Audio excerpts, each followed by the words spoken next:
Hi friend, it's Andrea. And have I got a vlog for you? This vlog is gonna start out like it's about the cleaning game, but it's gonna end up being about how I am a happiness guru. So hold on tight. So I watched this video called Homemaking 101 from the Modern Homemakers Society. She has a YouTube channel. You should check it out. I will leave a card right there. You can go watch that video, obviously. But what I boiled down to, because I like boiling things down so that my brain can understand them, you need to have some kind of house cleaning system or house cleaning plan. And I didn't like hearing that at first. I was like, oh, I hate those words. Like, I hate the words routine and plan and system and all those things because they just sound so boring. When these emotions start coming up for me, like, oh, well, I don't know if I can do a plan, or I don't think it's as important as people say it is, and blah, blah, blah, I try to take it a level deeper and say to myself, okay, what's really going on here? Why am I feeling these things? Why am I thinking these things? And it's because I know that I have a problem sticking to stuff. I know that I do. And what really resonated with me in that video is, I'm sure other people have said this, but for some reason, she was able to put it in a way that I could just understand. I don't even remember the exact words she said, but she said something along the lines of, your system or your plan or your schedule is always changing. You don't just find one thing and stick to it. Go on Pinterest, find something that inspires you, and try it out. Adjust it as needed for your family. And if you don't stick with it, that's okay. Like, your family is changing. Your family has different aged people in it. Your family has a different number of people in it. You live in a different place, and you have more pets or less pets or whatever. Somebody has this kind of work schedule. Somebody has that kind of work schedule. Something's always going to change, and your cleaning system has to go with it. I was talking to my husband today how, like, am I just bad at cleaning?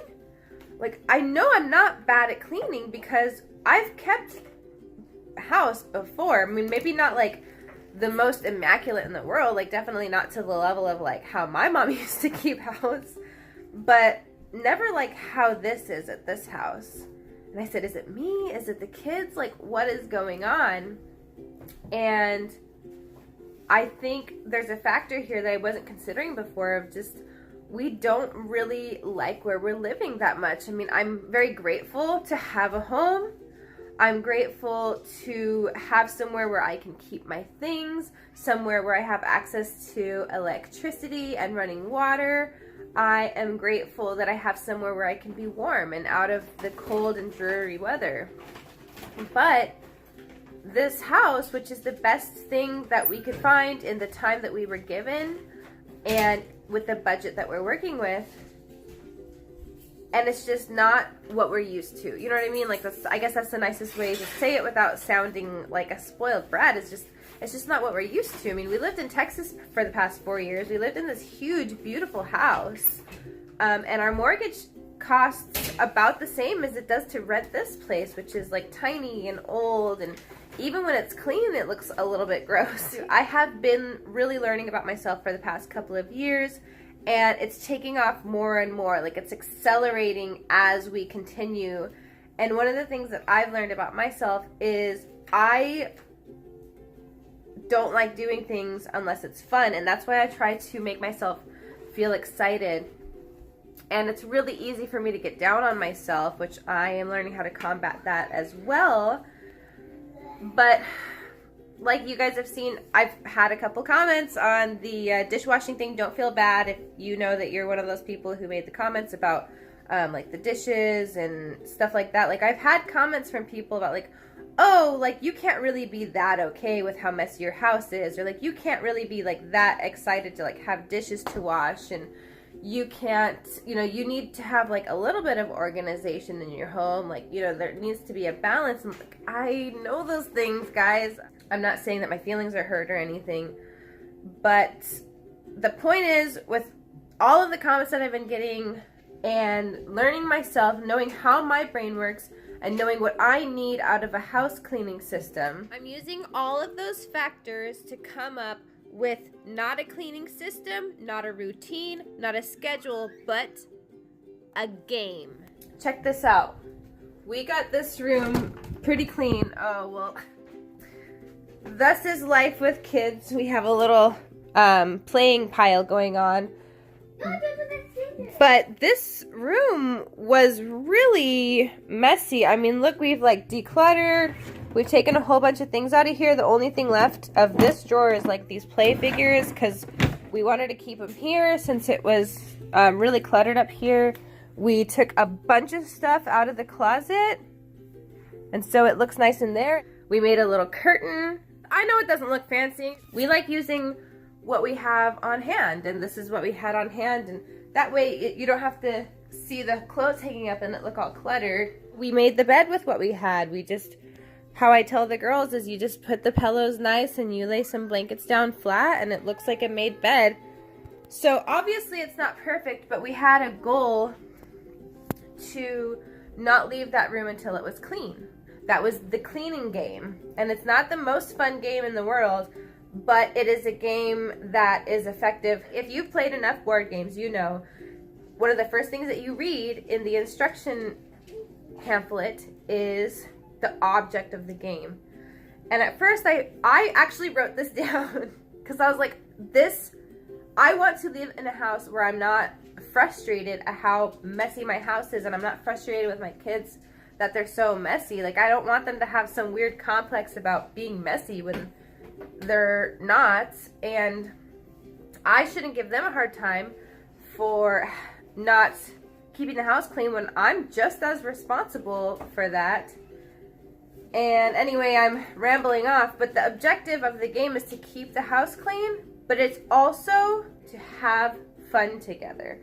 And so I'm trying to make it a game. Every game has to have these like little rules, and the rule is you can't leave the room until the room is clean. A clean room looks a little bit different for each room in the house, but that room, which is a bedroom, is clean when the bed is made, when the garbage, dishes, and laundry are taken care of, which I abbreviate into GDL, garbage, dishes, laundry, and clear the floor, which is CTF. This is for people who their house is a disaster, as I made it for me. It's not that we're not putting in the effort, it's that we're making it fun, because we're making all these rules and playing all these games in your head is effort, but it's to make it fun. It's to make it a little bit like it's a game. So for a bedroom, you need to make the bed, take care of the garbage, dishes, laundry, which is the GDL, and clear the floor, which is the CTF. I've seen a lot of cleaning programs.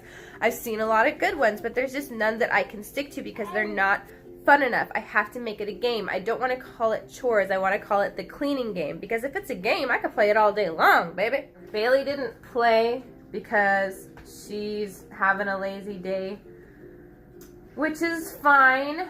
She's 5. I guess I can give her a break. She's actually pretty good for a 5-year-old. She's definitely more helpful than I was. The living room, we actually did clean this last night. That's what started this whole thing, was because Bailey made a mess and then JoJo made a mess, and I was really frustrated. Obviously, you know, rooms don't stay clean. This room was very clean last night. It is messy again, but it won't take long to clean it up. And we did the same thing with this. We did GDL, which is garbage, dishes, laundry, and we did CTF, which is clear the floor. That's pretty much all this room needs. If you do those two things, it takes it from a disaster area to a living area. Yeah, you can clean the windows, and you can wipe the windowsills, and you can clean, you know, do carpet cleaning, and you can dust the furniture and all that, but like that's not what I need. You know what I mean? I just need it to not look like a disaster area. That's all I need. Now, once in a while, if we want to put in the effort to make it look a little bit nicer, sure, great. I'm not going to stop anybody from doing that, including myself. But why don't we wait to do that after the whole house has like this level of like, okay, it's a livable space, you know? Like, I think it's kind of dumb if like the living room is all spick and span. You can do surgery on the coffee table because it's so sanitary. I don't need it to be clean on a microscopic level when the rest of my house be looking like a disaster. You know what I'm saying? Like, I hate doing this because I'm usually an overachiever, but I need to accept the areas that are challenges for me. And it doesn't mean that this is part of who I am. It just means right now, in this house, in this time in my life, with this many kids, at these ages, whatever, this is a challenge area for me right now, and that is okay. And I know that about myself, and I'm working on it. Wherever the bar is of, like, below that bar is messy and above that bar is clean, wherever that bar is, I want to just be that much above it. That's all I want. That is all I'm expecting out of myself, because you got to take baby steps. I'm going to be setting myself up for failure if I aim this high and I'm thinking, oh, I want my home to be ready to be in a magazine, or I want my home to look like all the other vloggers' homes, you know. And I see their houses and I'm like, man, like, it looks so clean. What's wrong with me that I can't keep my house like that? And, like, that's not helpful. It's not helpful to do those things.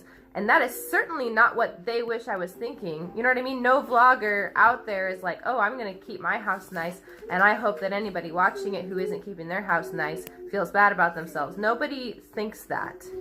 If you want to play the game and you want to know the rules that I've come up with the game so far, and you want to share your ideas for the game and you know, tell me how you're going to tweak it for your family, and I might tweak it for my family as well based off of your tweaks, we can work on it together. My motivation for learning how to love myself is these guys. I can't be the mom that I want to be to these kids if I don't love myself. So because I love them, I want to learn how to love myself. How am I supposed to teach them to love themselves if I don't love myself fully? And that's something that I've had to admit to myself today and last night, because I yelled at my kids last night because they were making messes. Like, JoJo had one of those, like, black peel-off mask things, and I left it out, and she got to it, and she was rubbing it in her hair. She was so quick. I shouldn't have even had it in this room because that was a risk. Because it's a room that JoJo goes in, and she smeared it everywhere. She got it all over her hands. She got it on the carpet and on the bed. And I was yelling at my family because of something that's not even a big... Nobody was getting hurt. Nothing got messed up that couldn't be cleaned. I was able to give her a bath. I was able to clean the carpets with the carpet cleaner. It was fine. But I realized that I wasn't mad at JoJo. I was mad at myself. My insecurities started rising up again. Oh, well, it's like this because you're stupid, Andrea, because you left that out where you know JoJo can reach it. It's not her fault. You're just stupid.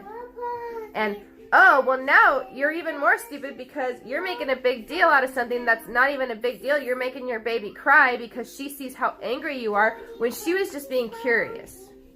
So now, on top of being stupid, you're also a bad mom. Now, does it feel good for me to share that with you guys? No, it doesn't. But I'll tell you this, very selfishly, saying that out loud to you, that those were my feelings for myself, releases power from it. If I never told anyone that those are my true thoughts and feelings, then they would just be trapped in here, and they would never see the light of day, and they would still hold that power over me. Please tell me you understand what I'm saying. I actually hope that it helps you be able to recognize those insecurities in yourself if you're the type of person who has those insecurities. I realized that this messy house thing is something that is a pressure point for me. You know what I mean? Like, it's a sore spot for me. My mom was so good at keeping house, guys. She was so good that when she went to go visit her friends, she helped them keep their houses. Not because anybody asked or anything. She just saw that there was something that could be done, and she did it. She just did it. Whether I try to or not, subconsciously, I feel like, well, I gotta be like that. I gotta be like, that's what a good mom does. And so when my house looks like this, it's hitting that sore spot of, oh, your house is messy, you're not a good mom, oh, your husband's gonna come home and see this. He doesn't even care, guys. He doesn't care. He knows I'm busy. He's like so compassionate. My mom's not putting that pressure on me. Nobody's putting that pressure on me except for myself. God knows that I'm an amazing mom. God knows I'm an amazing wife. God knows I'm an amazing friend. And my thoughts are what are holding me back from completely accessing the amazing person that I am capable of being. I'm holding myself back from what God believes I can be. He made me to be a wonderful person. So my thoughts on how I think that I'm supposed to keep my house is holding me back from being the mom that I want to be, which is the mom that God knows I am. You know what I'm saying? Like, it's not, keeping a house isn't just keeping a house for me. And I'm not claiming to be special. I'm not claiming to be the only one who feels this way. Is this still recording? Oh, thank goodness. Okay. I do feel like I figured out who I am, but I'm still figuring it out. You know what I mean? Like, I've written like 3 about me's already on my blog, and they're not gonna stop. So I know what I want out of this YouTube channel. I know what I want out of my blog. I know what I want from my life. My life, I just want to continue on that journey as long as it'll take me, which I think it'll be until I die, is to just open myself up to break through those barriers that I've made for myself. Like, I'm taking complete ownership. I'm not saying my parents, I'm not saying the society that I grew up in, none of that. The only thing holding me back is myself.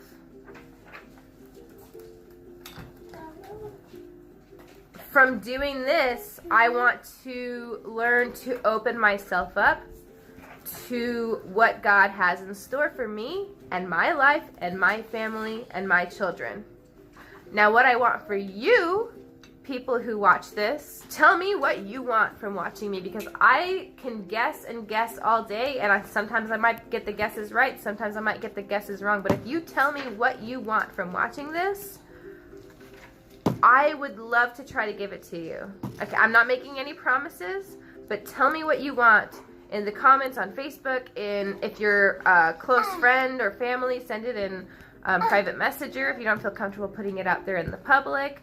Comment on my blog, however you want to get at me. My email address is andrea@thelaidbackhomemaker.com. That's laidback with a hyphen. However you want to get in touch with me, I want to know what you want from watching this. I will guess, I think what you want is to see truth, is to see something real. Some of the feedback that I've gotten so far is a person called me the mother of truth. And what makes somebody a mother? So one part of what makes somebody a mother is giving birth to something.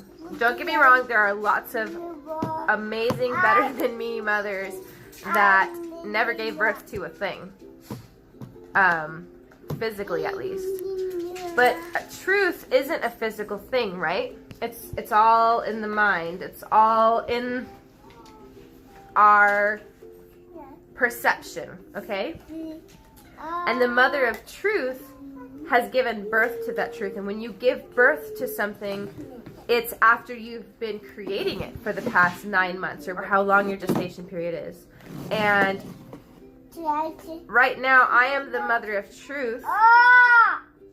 And not only do I bring the truth to light by giving birth to it, I am creating my truth. Do you know what I mean? If this is a little bit woo-woo for you, that's totally okay. You don't have to like it. I like it, and that's why I talk about it.